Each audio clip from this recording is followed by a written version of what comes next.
Vamos a arrancar entonces con la unidad 6, que es evaluación y auditorías, y la segunda parte de esta unidad tiene que ver con las normas y los registros, que es algo que no todos van a usar, pero es una linda herramienta para saber.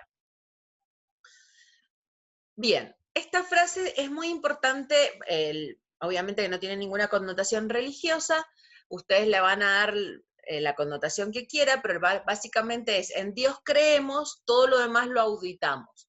¿Qué significa esto?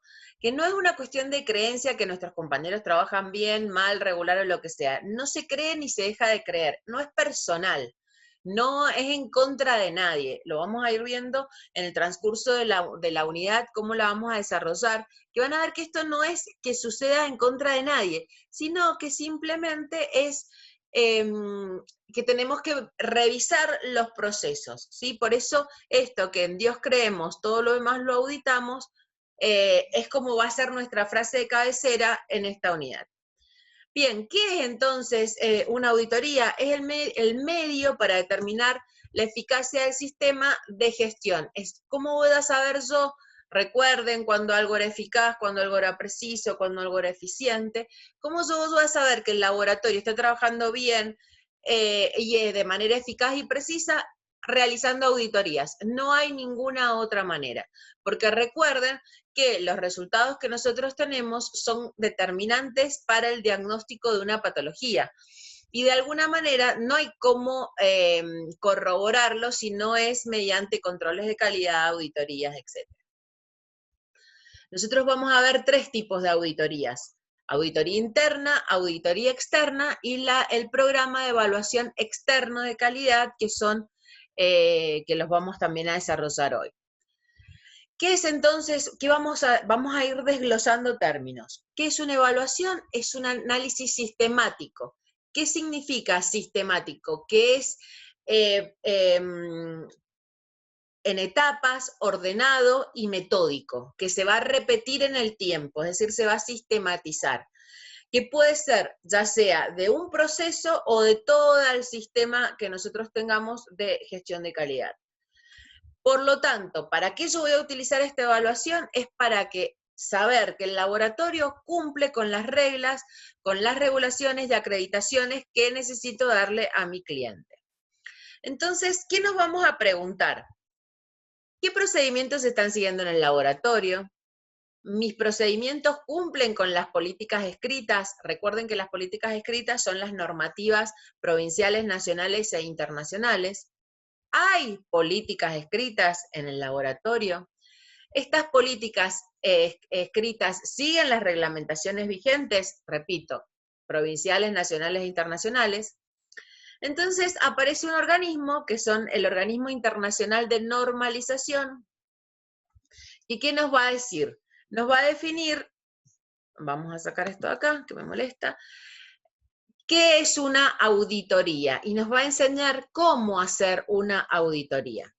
Entonces, vamos a definir auditoría. Esto no es necesario que se aprendan la definición, pero sí que la entiendan, porque se las pregunto, que es un proceso sistemático, dijimos metódico, consensuado, independiente, documentado, mediante el cual se pueden obtener pruebas y evaluarlas de manera objetiva con el fin de determinar hasta qué punto se cumplen los criterios necesarios. Entonces, ¿qué me tengo que saber yo? ¿Qué me tiene que quedar?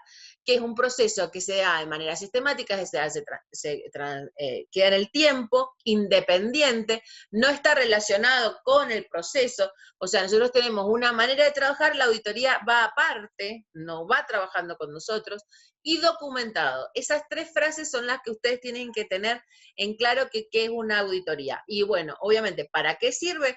Para obtener pruebas y evaluar la manera de como nosotros trabajamos. ¿Es necesaria?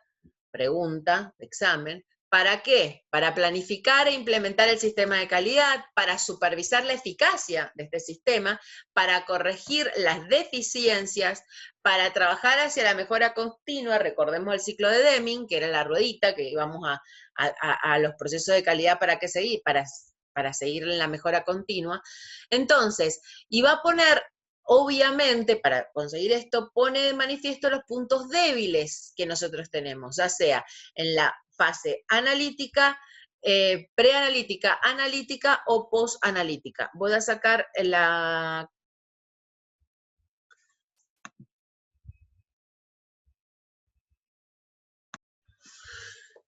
Bien, entonces, vamos a, retomamos. Pone de manifiesto los puntos débiles. ¿Qué son los puntos débiles? Son las fases donde nosotros tenemos algún tipo de dificultad. ¿Y qué vamos a ver? En donde dijimos fase preanalítica, que es la previa al proceso, la analítica, que es el proceso determinado, y la postanalítica, que es la emisión del resultado. Entonces, ¿qué vamos a evaluar? Los procesos y procedimientos operativos, la competencia y formación del personal. Competencia se refiere a las aptitudes y a capacidades que tiene ese personal, a los equipos, al entorno. Recordemos que nosotros la parte de edificio y la parte del ambiente le dábamos bastante importancia, cómo se manipulan las muestras. Se hace también control de calidad en los resultados y en la verificación de esos resultados. Se producen y las prácticas de registro y notificación. Entonces, va a comparar políticas internas con normas externas. Es fundamental, las auditorías siempre se basan en una comparación. Entonces, no necesito tener esas normas externas para saber con qué compararlas. Uy, esto.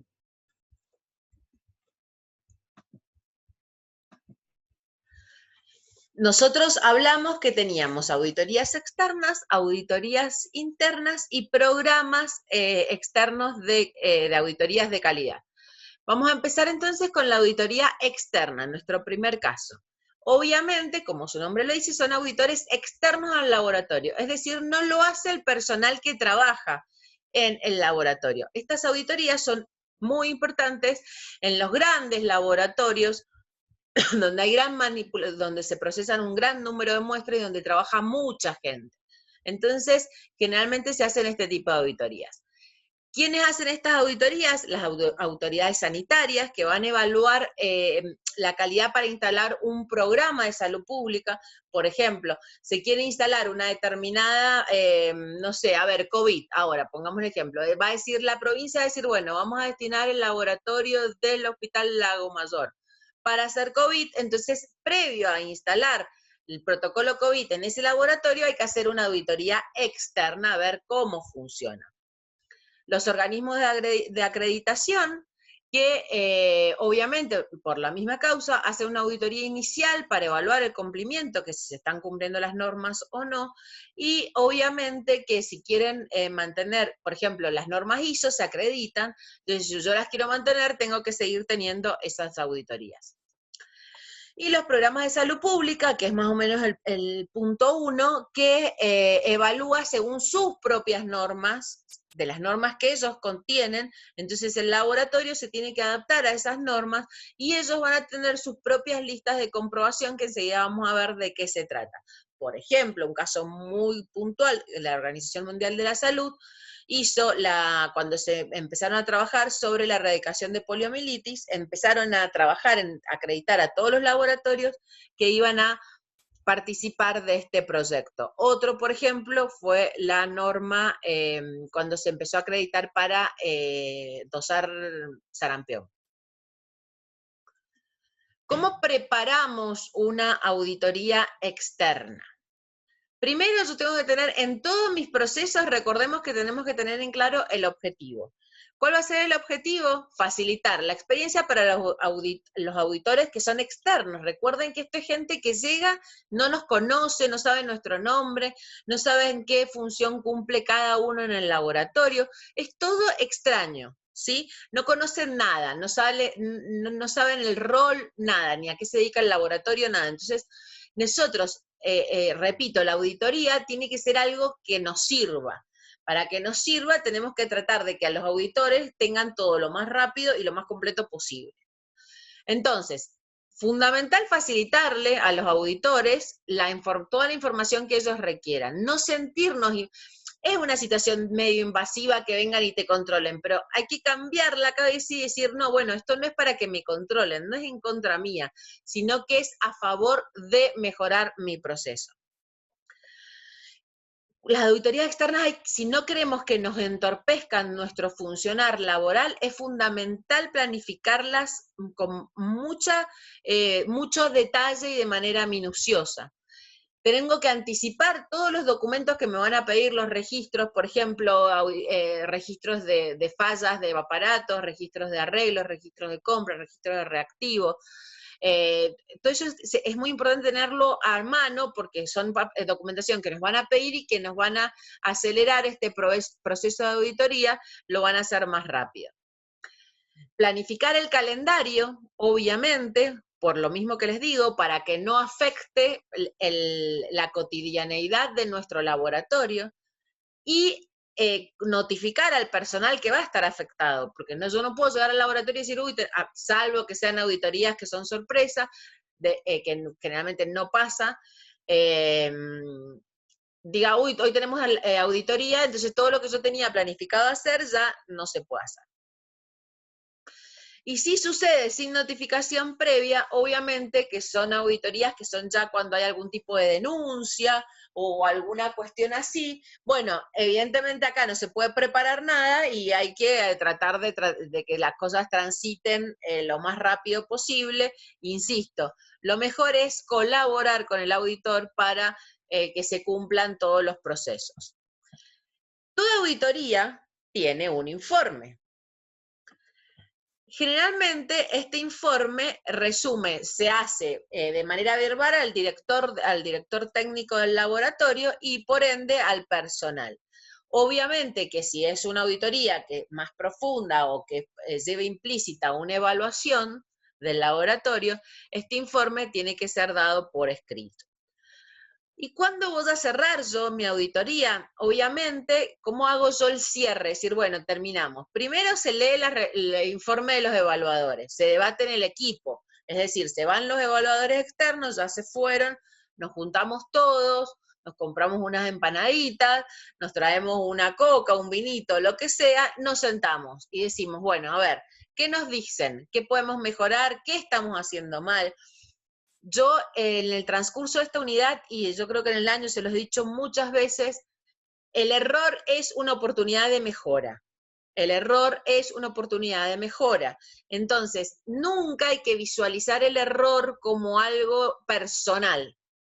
No es en contra de uno, sino que vean lo constructivo. Si un compañero les dice, mira, esto lo estás haciendo mal, obviamente que el modo influye, pero suponiendo, siempre pensemos, aunque no lo sea, pero siempre pensemos que lo hace para construir, para ayudarme. Nunca veamos que hay maldad en su comentario, aunque la haya, porque eso nos va a hacer trabajar más tranquilos y más livianos. Consejo de vieja.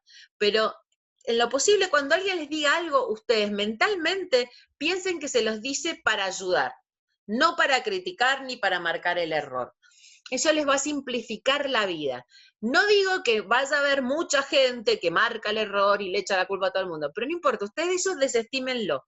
Colóquense en la cabeza el chip de que la persona que les dice algo que está mal, lo hace para construir, para ayudar. Entonces, ¿cómo vamos a cerrar la auditoría? Vamos a revisar las recomendaciones, vamos a identificar las no conformidades. ¿Qué eran las no conformidades? ¿Se acuerdan? Son los errores o las situaciones que no tienen que suceder.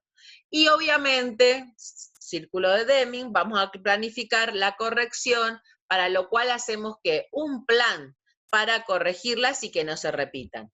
Y obviamente vamos a registrar en nuestros documentos qué hicimos. Es decir, por ejemplo, nos auditaron y nos dijeron, miren, tienen los baños, María, a temperatura inadecuada. Entonces, bueno, supónganse que sería ese un comentario. Bueno, vamos a ratificar que así sea, vamos a generar un proceso, por ejemplo. Si nos pueden comprar baños Marías nuevos, buenísimo, está bien. Si no nos pueden comprar baños Marías nuevos, ¿qué se me ocurre en este momento?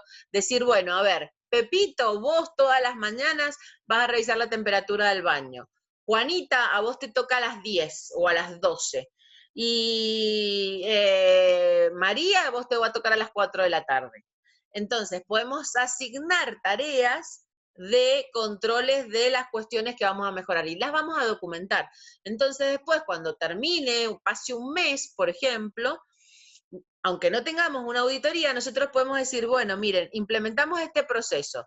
¿Nos dio resultado? Sí, buenísimo. No nos dio resultado porque desde las 8 de la mañana a las 12 el baño se fue al diablo, se nos subió, se nos bajó, entonces evidentemente tenemos que hacerlo en procesos más cortos, lo volvemos a implementar. Pero es necesario implementar un proceso y evaluarlo, y decir, bueno, ¿esto sirvió o no sirvió? Si sirvió, sigo, si no sirvió, lo modifico. Pero necesito ir y escribiendo. Entonces después, cuando tengamos una próxima auditoría, vamos a decir, mire, lo que nos corrigió lo tratamos de hacer así, lo mejoramos, no nos dio resultado, lo volvimos a hacer, y así.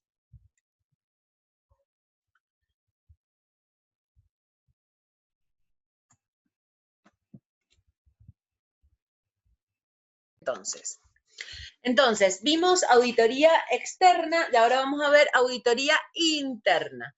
En la auditoría interna es la más efectiva, esto es una opinión personal, es la más efectiva que tenemos. ¿Por qué? Porque es nuestra, la hacemos nosotros mismos, entonces es más sencilla y si se trabaja bien es muy efectiva, o sea, podemos sacarle mejor fruto. Obviamente se observan procesos propios. ¿Cuáles son las ventajas de la auditoría interna? La frecuencia, que no necesitamos auditores externos, es decir, no tenemos que ponernos de acuerdo con nadie, lo podemos hacer cuando lo decidamos. Y la economía, obviamente las auditorías no son baratas, si nosotros queremos que venga alguien a auditarnos, todo eso tiene un costo operativo, y las auditorías internas las podemos hacer, eso son mucho más económicas. ¿Cómo las vamos a hacer? ¿Cómo preparamos? Primero, para prepararnos para una auditoría externa, hacemos exactamente lo mismo. Damos a conocer los requisitos de nuestro programa de calidad a todo el personal. Identificamos las no conformidades o los errores. Recuerden que el término no conformidad es un término que se utiliza en calidad. Traten de incorporarlo para no utilizar error o falla. En vez de utilizar error, que tiene una connotación un poco más negativa, es decir, error, equivocación, se dice no conformidad como que algo no llegó a ser, pero podría llegar a serlo. Una cosa así sería. Optimizar las oportunidades de mejora, esto se los recalco porque recuerden que el objetivo de nuestro trabajo es identificar el error o las no conformidades. ¿Para qué? Para visualizarlas como una posibilidad de mejorar. Identificar las áreas en donde hay necesidad de formar, es decir, capacitar, hacer cursos, porque a lo mejor los errores que suceden no son por desidia, sino porque realmente falta capacitación. Recuerden que los procesos, la tecnología avanza día a día y sí o sí nos tenemos que seguir capacitando. Y ahora, con todo el tema de la pandemia, las capacitaciones son online, son bastante más económicas, no hay que viajar, entonces es una gran oportunidad para aprovecharlas. Y obviamente determinar si el laboratorio está cumpliendo con sus normas de calidad. ¿Cómo vamos a hacer nuestro programa de auditoría interna? Primero vamos a definir, esperen. Bueno, el programa de auditoría interna, según las normas ISO, ¿qué nos mandan? ¿Qué nos especifican? Los principales elementos del sistema de gestión de calidad deben someterse a una auditoría interna, por lo menos, dicen, una vez al año. Esto a veces se hace, otras veces no. Obviamente que va a depender del laboratorio. Los grandes laboratorios hospitalarios sí o sí tienen que auditar. Los laboratorios más chicos no hacen auditoría interna, pero tienen auditorías con los programas de control de calidad para los distintos procesos, pero igual sería muy recomendable que hagan auditorías internas. Cuando hay equipos de trabajo que funcionan bien, las auditorías internas son muy constructivas y sirven. Estrechan vínculos, aumentan el sentido de pertenencia y construye trabajo en equipo. El trabajo en equipo, recuerden que es la herramienta fundamental de cualquier organización. Ya me excedo al laboratorio. Trabajo en equipo es la mejor herramienta que tiene cualquier organización. Obviamente que si no llegamos a hacer una auditoría a 12 meses para controlar todo el proceso, las normas ISO dicen que por lo menos una vez al año hay que controlar todo el proceso desde que el paciente pone el pie en la puerta, es decir, fase preanalítica, analítica y posanalítica, toda entera. Pero lo que podemos hacer es, si no tenemos toda esa logística para parar el laboratorio y hacer la auditoría de todo el proceso, podemos hacer auditorías pequeñas en determinadas partes de este proceso donde visualizamos que puede haber alguna circunstancia. Y el mes que viene auditamos otra. Y dentro de 2 meses auditamos otra parte del proceso. Entonces quizás a fin de año vamos a tener como el número cerrado de lo que sucedió durante todo el proceso pre-analítico y post-analítico. ¿Cómo van a ser el proceso que vamos a tener en cuenta para hacer esta auditoría interna? Primero, elaborar un plan fundamental, me tengo que sentar, diagramar, escribir, proyectar con un calendario. Preparar una lista de comprobación. Las listas de comprobación, ¿se acuerdan que son, enseguida les voy a mostrar una, son como un checklist, es decir, qué es lo que voy a auditar, cómo lo voy a auditar, durante qué tiempo se va a auditar y quién lo va a auditar. Reunirse con todo el personal y explicar la auditoría que vamos a hacer. Vamos a tener generalmente, recuerden que siempre es mejor generar un líder o una persona que se haga cargo del proceso y que ella redistribuya la tarea. Entonces, una vez que tengamos la auditoría preparada y pensada, se la comunicamos al resto de nuestros compañeros. Seleccionar al personal que va a ejercer de auditor. Esto es, les diría, la parte más difícil de hacer una auditoría. ¿Por qué? Porque la persona que ustedes elijan para ser auditor es una persona que le va a tener que ir a decir a su compañero, mira, te equivocaste, estás trabajando mal. Entonces, generalmente se trata, y acá tenemos que empezar a trabajar inteligencia emocional, es decir, habilidades blandas. Hay que ser muy inteligente para decidir ustedes como jefe de servicio, como compañero, quién va a ser. Porque generalmente hay una persona que tiene más empatía con el resto, entonces, y que es respetada por sus compañeros. Entonces, esa es la persona ideal. Ahora, si hay otra que ya tiene un carácter, no digo que sea ni malo ni bueno, pero ya tiene un carácter un poco más complejo, no se lleva tan bien con todo el mundo, si elegimos a ese auditor, la auditoría va a ser un fracaso, porque el resto de los compañeros no van a colaborar. Entonces, hay que tener hay que ser muy bicho, muy avesado y tener mucha inteligencia de lectura de nuestro equipo para decidir quién va a ser el encargado de realizar la auditoría. Una vez que le elegimos el personal, recopilar y analizar la información, obviamente, esto se parece mucho con toda la auditoría externa, compartir los resultados con el resto del personal, es decir, hacer la evaluación, preparar un informe, presentarlo y conservarlo como registro del laboratorio. ¿Para qué? Para ver cómo vamos a ir elaborando. En mis listas de comprobación, ¿qué voy a tener en mis listas? Las políticas y las normas establecidas, por ejemplo, las normas nacionales con respecto, por ejemplo, a la detección de HIV y tuberculosis. Estas listas tienen que ser fáciles de usar, tienen que incluir espacios porque yo las tengo que ir llenando. Se deben centrar en procesos de análisis específicos, es decir, no pueden ser ambiguas, no pueden ser grandes, tienen que ser listas que sean puntuales y que no sean la información que yo recolecte en esa lista cuando la lea, me pueda perfectamente saber a qué proceso se refiere.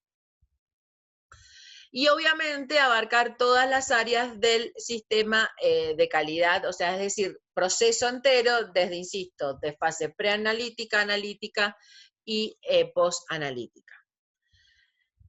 Y acá vamos a lo que recién les contaba, que era la parte quizás más sensible de toda la auditoría, que es la selección de los auditores. A diferencia de la auditoría externa, donde nosotros no conocemos a los auditores, tener una auditoría interna es que nuestro propio compañero nos controle.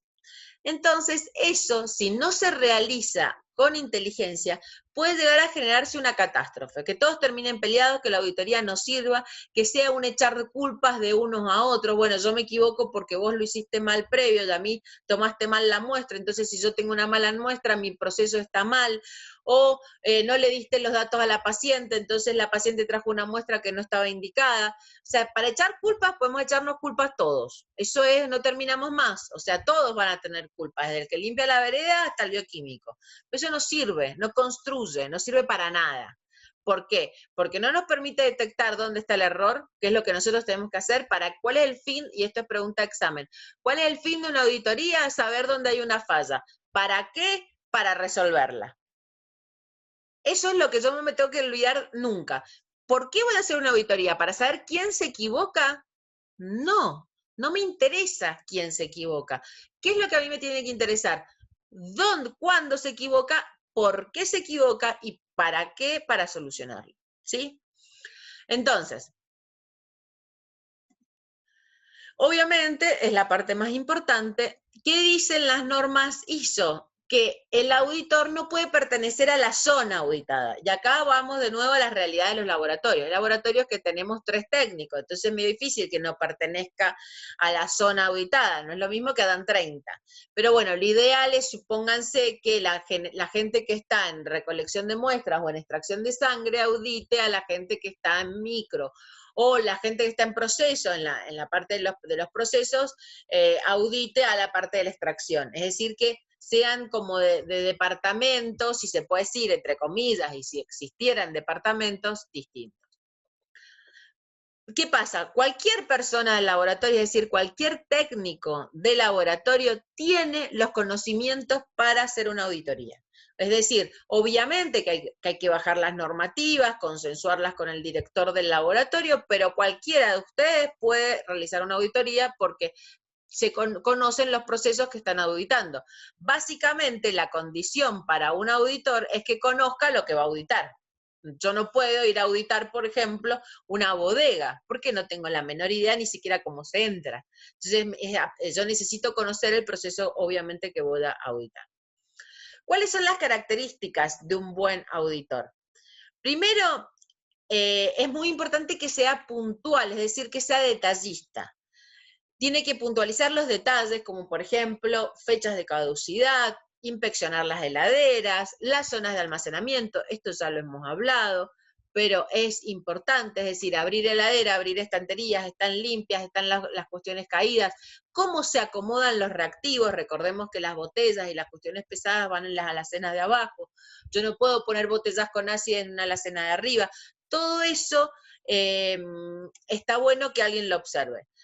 Tiene que comunicarse de manera eficaz, es decir, corto, a diferencia mío que hablo mucho, sino corto, y diplomática. No puede decir, te equivocaste porque estás tonteando con el teléfono. ¿Qué manera de decir eso, aunque nuestro compañero esté tonteando con el teléfono y se haya equivocado? Básicamente por eso, porque nosotros lo estamos viendo que está tonteando con el teléfono, entonces claramente se va a equivocar. Entonces, si yo le digo, te equivocás porque estás tonteando con el teléfono, no construyo nada, porque el otro se pone a la defensiva, no acepta el error y va a decir, no, es mentira, yo no estaba tonteando, es un mensaje. Entonces, ¿cómo lo puedo plantear esto? Preguntar, ¿tenés algún problema? ¿Estás bien? ¿Necesitas algo? ¿Te veo disperso? ¿Te puedo ayudar? Porque quieran o no, somos seres humanos, todos tenemos problemas en la cabeza. Entonces, ¿eso qué hace? Que la persona que tenga un problema, y la gente que trabaja, yo a mis compañeros de trabajo les vivo diciendo, revísenme lo que hago, porque hoy estoy con la cabeza en otra parte. Entonces, si vos le decís a tu compañero, revísame, porque no estoy bien, de alguna manera te habilita a vos a cuando tu compañero esté mal, decir, te puedo ayudar, te hago algo, estás mal, estás desconcentrado. Que no es lo mismo decir, deja de tontear porque te vivís equivocando. Entonces, yo voy a conseguir distintos resultados de acuerdo a lo que yo haga. Porque en realidad lo que voy a hacer es marcar el error igual, de buena o de malas maneras. Le estoy diciendo, loco, te equivocaste. Pero no es lo mismo decirlo de una manera que de otra. Porque si yo le digo, sos un pasmado, estás tonteando con el teléfono, en el otro no llegó nada. Lo único se cierra, se pone a la defensiva y no sirve para nada lo que estoy haciendo. En esto, como recién les decía, se tienen que desarrollar las famosas habilidades blandas. Empatía, capacidad de resolución de conflictos, adaptabilidad.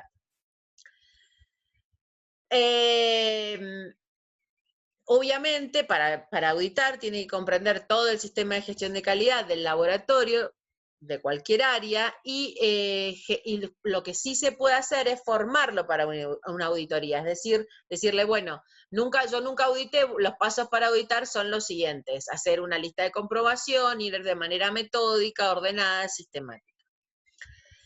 Y como recién se los dije, si la elección de los auditores es deficiente, las auditorías pierden total eficacia, o sea, no sirven para nada, porque se empiezan a ocultar los errores, no se construye y no sirve. Es muy importante la elección del auditor. ¿Qué vamos a hacer en esta auditoría? Entonces, en la auditoría, ¿qué nos va a generar? Acciones que van a identificar oportunidades de mejora, o las famosas, ustedes la van a leer como las ODM. Estas acciones pueden ser preventivas o correctivas. Es decir, yo puedo prevenir, yo puedo visualizar dónde se puede producir un error, y la otra es corregir una vez que se produjo. ¿Nosotros a qué tenemos que tender? ¿Cuál tendría que ser nuestro objetivo? A tener acciones preventivas, porque un error nuestro le complica la existencia a una persona. Le vamos a dar un diagnóstico que no sirve, le vamos a demorar el diagnóstico que realmente es, entonces vamos a generar angustia, generamos confusión en el médico que nos pide el resultado. Entonces, una vez, es verdad, nos vamos a equivocar, pero la acción correctiva ya es tarde. La vamos a hacer, pero hay que tratar de que no suceda. Esto entonces, ¿qué van a implicar? Tanto las acciones preventivas como las correctivas van a implicar la mejorar o corregir un proceso. ¿Cómo lo voy a hacer? Obviamente hay un equipo, vamos a trabajar en equipo de resolución, y primero ¿qué es lo que vamos a hacer?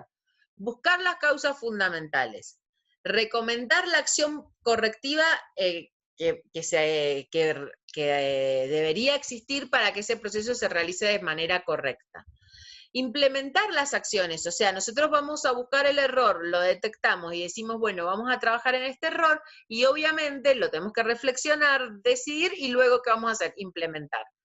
Comprobar que lo que yo implemento se resuelva, lo mismo que hablábamos recién, es decir, que sea efectivo y que ya no se produzca el error. Y obviamente, si no es así, repetir y buscar otro proceso, y supervisar que esa situación ya haya tenido una mejora en el largo tiempo y que no se vuelva a repetir el error. Y todo esto, como todo lo que hemos visto nosotros en toda esta materia, tiene que quedar ¿en dónde? En un registro. ¿Por qué? Porque ese registro, obviamente, que hay laboratorios que lo tienen pautado en su manual de control de calidad, los que no lo tienen, no importa, un cuaderno, hasta que lo tengan, o sea, la idea es que lo hagan, pero que todos lo tengan, pero hay laboratorios que no lo tienen. Entonces, bueno, anotarlo en un cuaderno, y después ese cuaderno se va a transformar, ese cuaderno de novedades se va a transformar en un manual de calidad. Esta es una hoja de ruta, hoja de ruta no, perdón, es una lista de comprobación de un laboratorio hospitalario, obviamente. Entonces van a ver la fecha, dónde se hace, dónde se va a realizar el control, qué tipo de acciones van a hacer, si son correctivas, preventivas o de mejora, qué tipo de auditoría es, cuáles van a ser los impactos que van a tener, qué reacciones van a hacer. Luego después, bueno, vienen las normas generales de cómo lo van a realizar, pero todo esto obviamente que si lo tienen así armado en una ficha es ideal, pero si no lo pueden ir generando. Esta ficha cada uno la genera como quiere de acuerdo a la realidad que tiene. La ficha se hace de acuerdo a mis necesidades, a la cantidad de aparatología que tengo, a la cantidad de empleados con los que trabajo, o sea, no hay una sola ficha. Y obviamente todo esto, como recién dijimos, necesita supervisión continua. Entonces volvemos a nuestro ciclo que no es puntualmente, pero básicamente es el ciclo de Deming, que ¿qué hace? La supervisión y evaluación va a ser un plan de mejora de la calidad que va a generar una acción una acción correctiva, que es el plan de mejora continua de la calidad. Entonces, yo que voy a transformar un problema o un error en una oportunidad de mejora. Lo tengo que grabar. Un error, ¿qué es un error? Una oportunidad de mejora. Bien. Bueno, nosotros recién hablamos de auditoría externa, luego vimos auditoría interna, y el tercer caso, que es el último que vamos a ver hoy, es la evaluación externa de calidad. ¿Qué es la evaluación externa de calidad? Es un sistema que sirve para comprobar de manera objetiva, y esa es la palabra, el rendimiento de un laboratorio, utilizando una agencia externa, es decir, un lugar distinto a donde nosotros estamos trabajando. ¿Cuáles son las características de esta evaluación externa de calidad? Primero, que los programas pueden ser gratuitos, nunca, jamás en la vida son, pero bueno, pueden llegar a ser más económicos, que son las evaluaciones externas de calidad que hacen los fabricantes. O pagos, que son generalmente todas las evaluaciones externas de calidad que tienen todos los laboratorios, en este momento obligatoriamente, pero son todas pagas y son bastante costosas. O sea, el tener un control de una evaluación externa de calidad es bastante costoso. Pueden ser obligatorios, en este momento son obligatorios, no todos, pero por lo menos hay que tener un par de procesos de que estén evaluados en calidad para que te permitan acreditar o habilitar el laboratorio. Es decir, el Ministerio de Salud te exige para habilitarte el laboratorio tener estar adherido a un programa externo de calidad para control de calidad. Obviamente también pueden los laboratorios postularse como voluntarios para que el laboratorio sea evaluado para algún determinado plan o programa de salud pública. Pueden ser regionales, nacionales o internacionales, esto es evaluación externa de calidad. Los resultados son confidenciales, es decir, el laboratorio de Pérez no va a saber lo que sucede en el laboratorio de López, por más que ambos caigan en el mismo planificador externo, es decir, el mismo evaluador externo va a trabajar con absoluta confidencialidad los resultados tanto del laboratorio de López como el laboratorio de Pérez, porque pueden dar mal los resultados, entonces el evaluador externo tiene que llamar y decir, mira, los resultados te están dando muy mal, algo vas a tener que hacer. Pero eso que le dice al laboratorio de López no puede decirle, che, mira, el laboratorio de López es un desastre, les da todo mal. O sea, eso no va a suceder. A veces hay como una cierta resistencia de los laboratorios a que alguien venga y les mire sus resultados, pero es así y es correcto. O sea, los resultados no van pasando tipo chisme de un laboratorio a otro. Generalmente se emite un resumen que permite comparar los datos que nosotros estamos obteniendo. Y acá les digo, puede abarcar una sola enfermedad, como por ejemplo cuando participamos de un programa de salud pública, o numerosos análisis. Generalmente uno compra los kits para determinar, por ejemplo, voy a comprar mis evaluaciones externas para hacer, no sé, química clínica, donde se va a determinar colesterol, uremia y creatinina.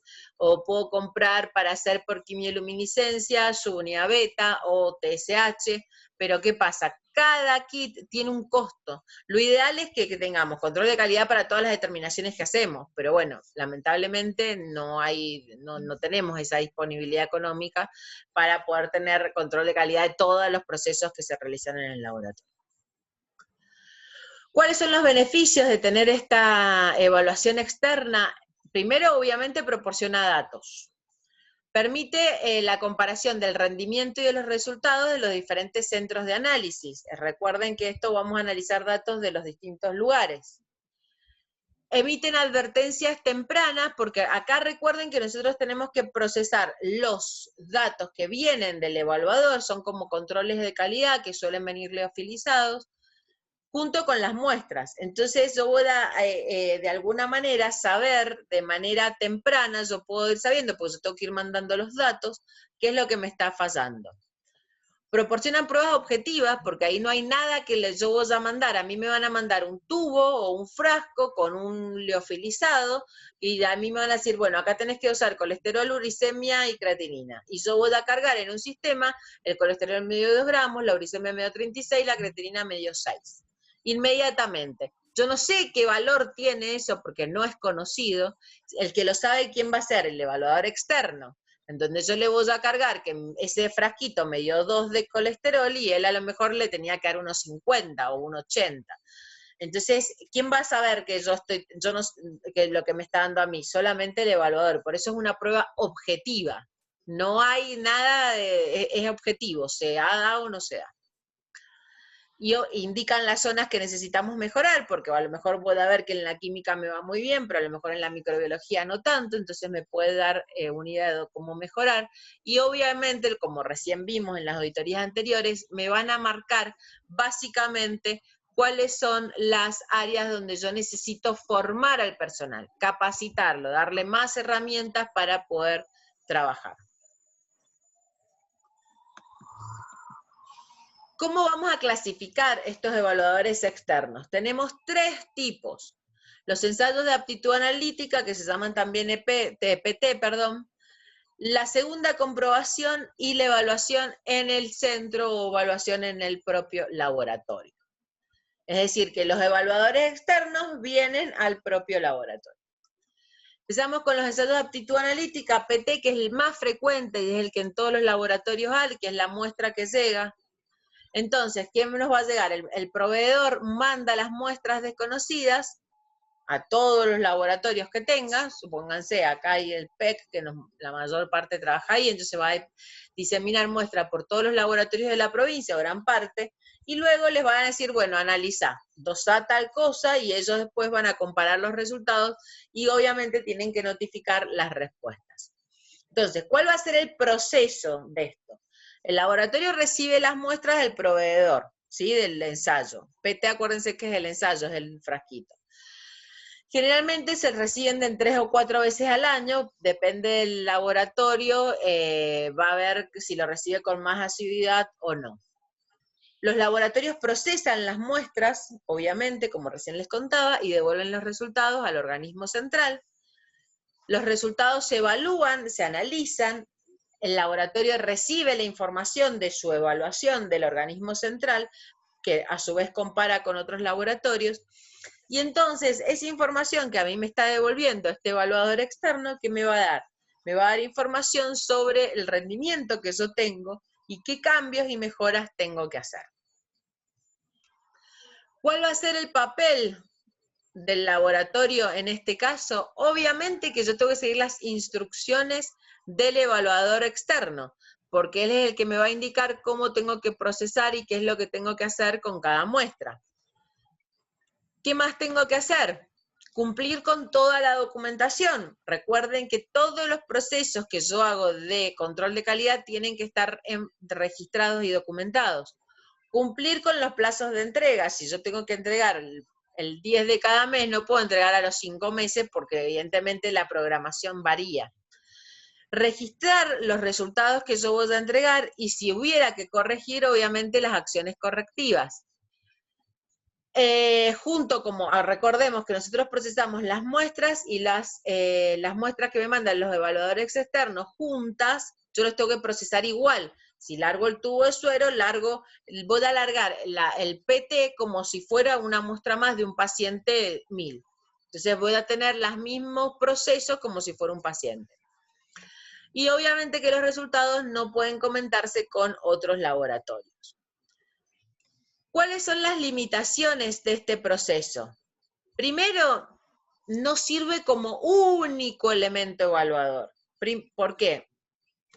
Porque tenemos varias pautas, como yo les decía, la muestra viene liofilizada, es decir, viene en polvo, y hay que reconstituirla. Esa reconstitución tiene algunas circunstancias que son importantes de hacer, por ejemplo, la pipeta con lo que van a reconstruir, cómo lo van a conservar, el tiempo que les va a durar, y estos famosos efectos de matriz. ¿Qué son estos famosos efectos de matriz? Los efectos de matriz son la matriz propiamente dicha, son los componentes de la muestra que no tienen que ver con el analítico, como coadyuvantes, liofilizantes, sustancias que provocan la ionización o la desionización de lo que yo vaya a detectar. Entonces, esos efectos de esos analíticos se llaman efectos matriz y pueden llegar a producir errores en esos liofilizados que a mí me mandan. Las funciones administrativas, porque a mí me tienen que mandar el resultado, yo lo tengo, me tienen que mandar el PT, yo lo tengo que procesar, después tengo que informar, luego me tienen que dar la devolución y yo tengo que tomar medidas sobre eso. Entonces tiene como varios pasos administrativos que a veces son medios engorrosos de seguir.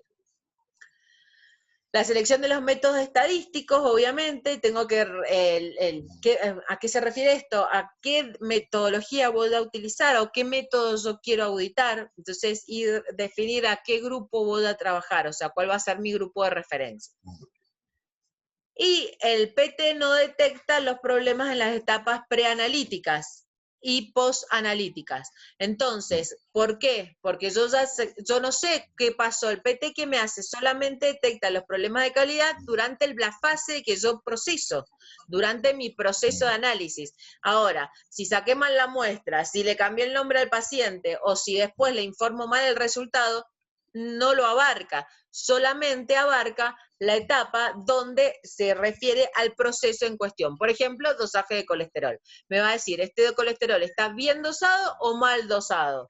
Pero no que la muestra le correspondiera a ese paciente, que no use, que se me coaguló y se me pasó el baño María, etc.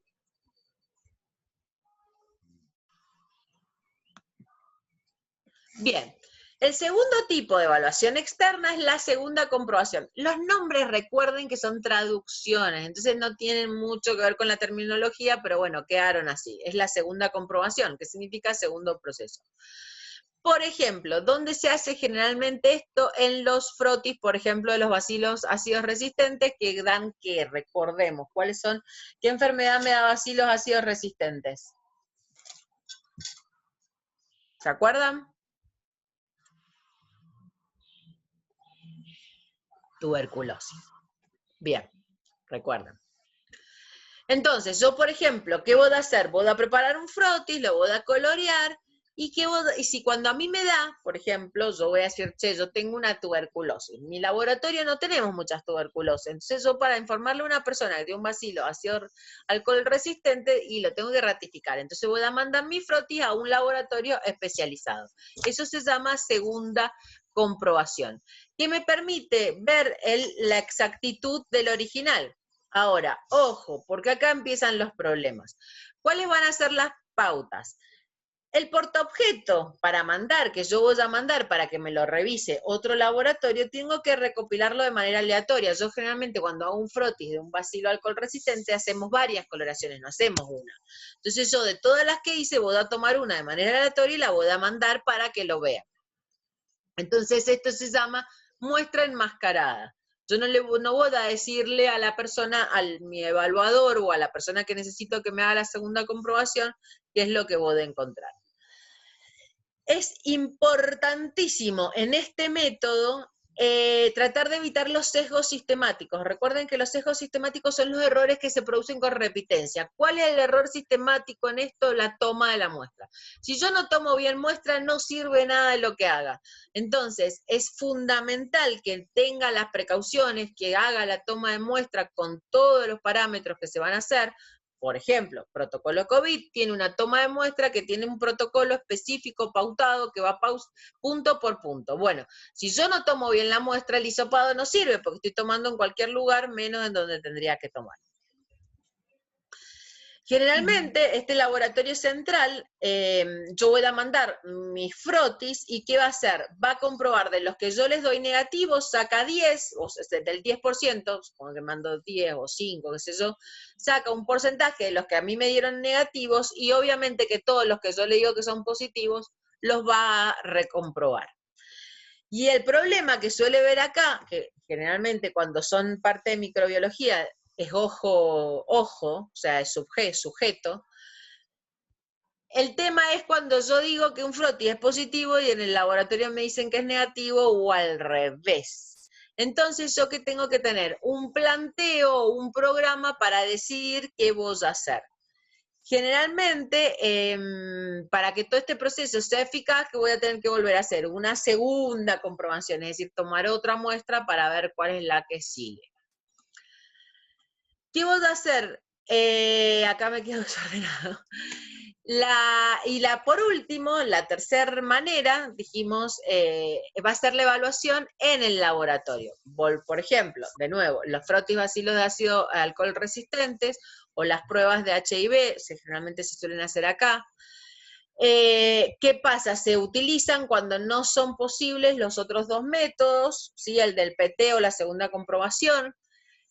Generalmente la evaluación en el centro, ¿qué es la evaluación en el centro? Que vengan por ejemplo, los organizadores del PEC al laboratorio para ver cómo yo proceso. Eso significa evaluación en el centro.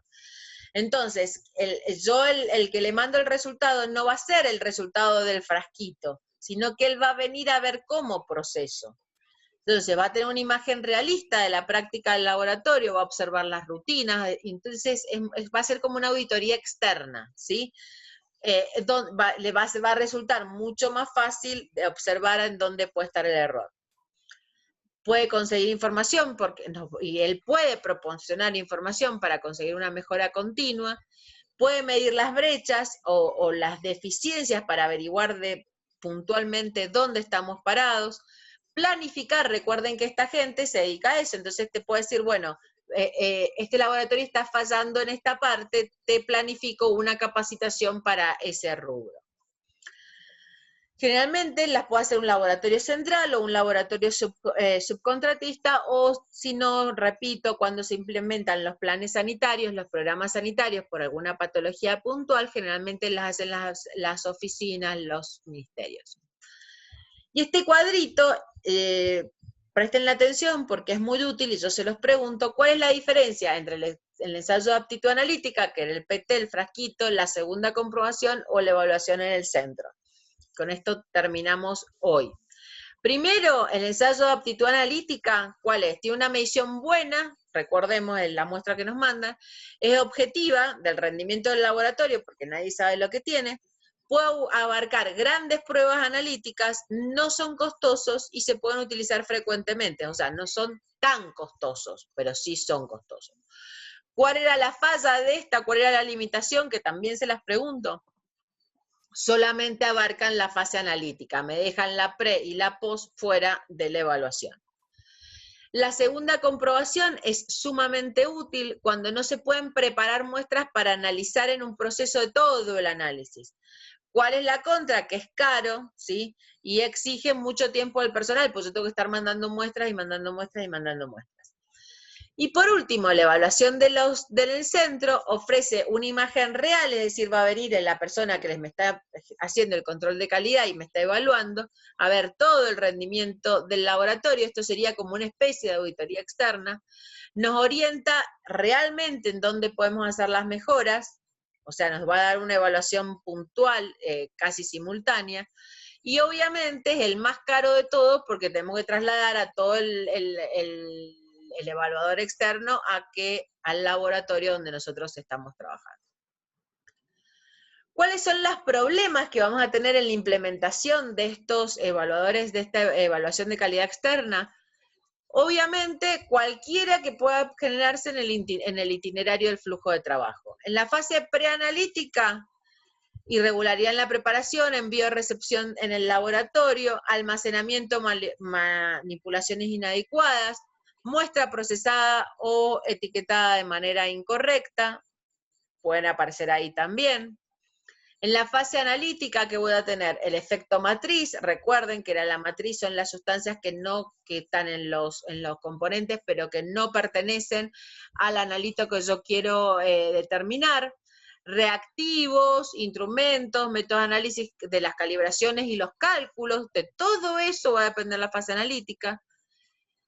Hay que ver si los errores son aleatorios, es decir, que es un error que se produjo una vez o se van a producir de manera sistemática. Para eso tenemos que analizar, recuerdan las gráficas de Leibniz-Jennings y todas las reglas que vimos en la unidad anterior.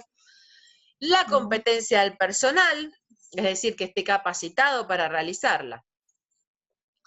En la fase posanalítica, que vamos a ver que el formato del informe no sea claro, o sea, que pueda ser confuso, que haya una interpretación de resultados incorrecta, que haya errores administrativos de transcripción, es decir, que le hayamos puesto un valor que no corresponde. Y que el proveedor de la evaluación externa de calidad haya recopilado también los datos de manera incorrecta. Conclusiones. Las auditorías es verdad que emplea recursos valiosos, son muy importantes, es un gasto, no es un gasto, es una inversión. Por eso hay que extremar la eficacia de su uso. Es decir, si yo estoy dispuesta a hacer una auditoría, le tengo que sacar el jugo al máximo, cualquiera sea la que vaya a implementar. No debe ser punitiva, es decir, no tiene que tener castigo. No tengo que decir te equivocaste, te vas. No, no tiene que ser punitiva. ¿Qué es lo que tengo que tener? Y repitamos. Es un instrumento educativo, es decir, tengo que aprender. Yo de cada auditoría me tiene que quedar algo bueno para mejorar. De todas mis auditorías yo tengo que tener algo chiquitito para mejorar, es decir, algo que estuvo mejor que la anterior y algo nuevo que detectar. Y obviamente es una herramienta para ayudar a dirigir todos los esfuerzos en un mismo lugar. Es decir, si yo me pongo de acuerdo en mi desenlace de auditoría y nos sentamos todo el equipo y decimos, bueno, acá falló tal cuestión, pasate vos a esta zona, observemos dónde está el error, identifiquémoslo y tratémoslo, obviamente eso es un equipo que funciona para un mismo sentido. Y eso es fundamental en cualquier organización, me voy a cansar de decírselos. El equipo tiene que funcionar y en todas las organizaciones tiene que haber equipo de trabajo. Uno no puede trabajar solo. Por más eficiente, eficaz, fabuloso que sea, no se puede trabajar solo. Sin equipo no hay progreso, no se crece. Entonces, estas auditorías sirven para tener un trabajo de equipo, limpiar el equipo, limpiarlo me refiero a no limpiarlo de gente, sino limpiarlo de fallas de cualquier tipo, y para, obviamente, optimizar este proceso.